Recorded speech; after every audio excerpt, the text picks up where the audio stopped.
The United States and its Asian allies see North Korea as a major security threat. North Korea has not only blackmailed the United States multiple times, but also violated several international laws over the years. And if you're wondering how they get away with such acts, the reason isn't their massive arsenal of approximately 30 nuclear weapons, and if not nukes, then why has North Korea remained an untouchable country? This is the dark side of North Korea. Apart from the nukes, the supreme leader of North Korea, Jong has a different kind of weapon. 26 million people, including 1.2 million active duty troops and several million reservists, who have literally been brainwashed since childhood with a belief that Kim and his family are gods whose government must be protected at all costs. Now, who can blame the world powers, especially the United States, for never taking matters into their own hands?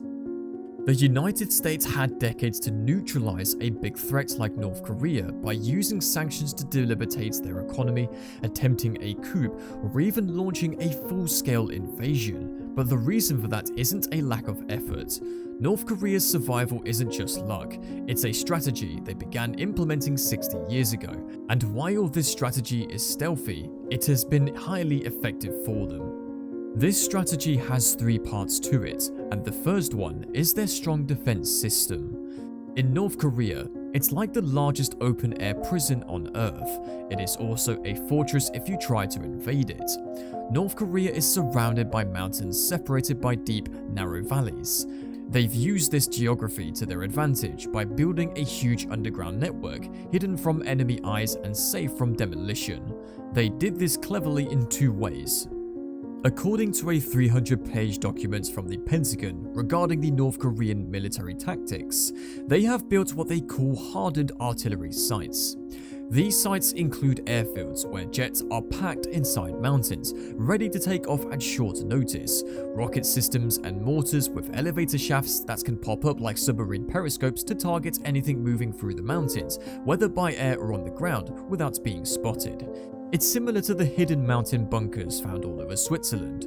According to reports, North Korea has built an estimated 8,000 to 15,000 underground facilities, featuring Air Force hangars and runways cutting through mountains, as well as artillery pieces protected in caves. Additionally, a South Korean defense white paper mentions that back in 1971, Kim Il-sung, the founder of North Korea, started a tunnel building program, claiming that one tunnel could be more powerful and effective than 10 atomic bombs put together.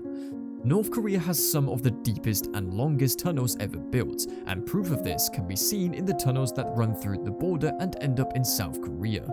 These tunnels were found by the South Korean army decades after they were built. One of the tunnels goes 240 feet deep and extends 400 meters beyond the DMZ. This tunnel was constructed to launch an emergency attack on South Korea, having the capacity to send out approximately 30,000 soldiers an hour. Not only this, but some of these tunnels possess enough space to facilitate and move tanks underground. It is safe to say that North Korea cannot be conquered or neutralized with an attack from the outside, because in such a situation, they will have the advantage of thousands of tunnels and bunkers they have built throughout the country, safe from bombs and missiles thrown by fighter jets from the ground or the sea. Additionally, all this is accompanied and backed by the fourth largest military in the world, with over 30% of the population currently serving in reserve or paramilitary. But how is that possible? How is the pathetic North Korean economy able to survive the complete isolation, finance its military, and even import luxury goods that it shouldn't have access to? Well, the answer to that question lies in the second part of their strategy. What keeps Kim Jong-un's regime in North Korea alive is a vast global criminal empire that the state itself has created and oversees, including activities like hacking, trafficking weapons, smuggling drugs, and counterfeiting currency. Through these illegal operations, North Korea has managed to develop one of the largest criminal organizations in the world. This network plays a crucial role in sustaining both the economy and the regime of North Korea. Despite efforts, no one has been successful in putting a stop to these activities, but this isn't the only way they make their money.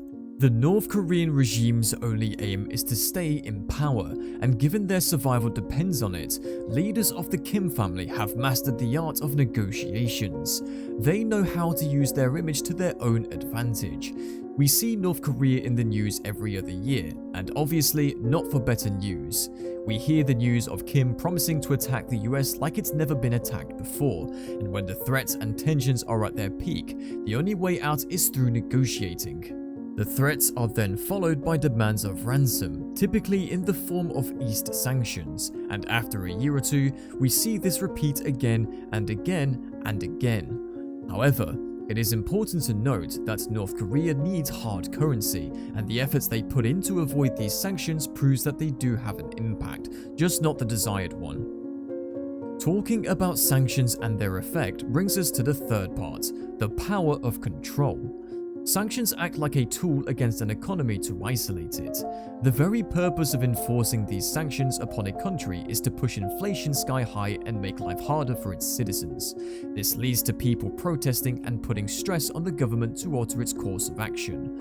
But this strategy doesn't apply to North Korea that well. The reason for this is that the North Korean government controls the media entirely, so much so that they can make a humiliating economic or battlefield defeat sound like an impressive victory. Only a handful of elites know the real story. It is unlikely that the North Korean regime will be overthrown due to external interference. However, one of the few ways this government will tremble is through a sense of doubt. In the wise words of Michael Malice, the author of Dear Reader, it's very easy to convince a captive nation that they are healthy and happy. It is almost impossible to convince a person that they have more food on the plate this year than they had the year before. Even though the current system works in their favor, it will eventually turn against them, and the only way that happens is from within.